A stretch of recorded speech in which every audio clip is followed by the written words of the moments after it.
and friends, my name is Delcy Monica Kayadu. I am the first semester student at Polytechnic of Ambon, majoring in Civil Engineering Department in Construction Project Management Study Program. I will discuss beam bridge versus suspension bridge. What is the difference between the two bridges? Bridges are important engineering structures that provide a means for people, vehicles, and goods to cross natural or artificial barriers such as rivers, valleys, or highways. The difference between these two types of bridges are: the beam bridge was the first bridge built in the world, so they designed to relatively easy. The construction simply uses crossbars that cover the span and support at each point. The annoying thing about a beam bridge is that there is no support load at the central bridge point.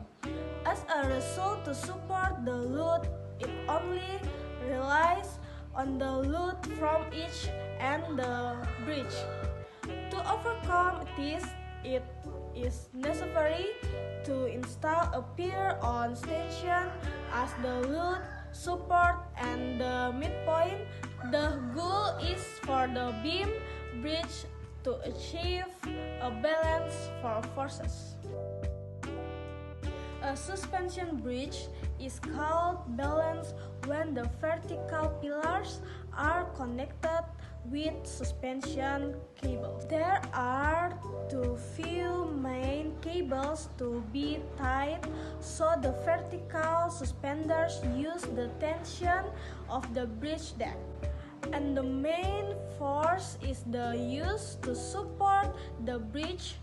In the past, suspension bridges were made in the wooden planks that tied them together.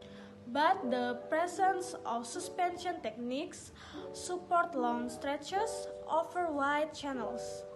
The weakness of suspension bridges is that they easily cause vibration because certain parts touch the ground. If a suspension bridge produces vibration with a certain frequency, resonance occurs. It's easy if the bridge collapses. The second bridge is very useful, connecting transportation routes or tracks that are separated by rivers, swamps, lakes, streets, canals, highways, railways, and other crossings. That's my video explanation about beam bridges versus suspension bridges. Thank you for watching.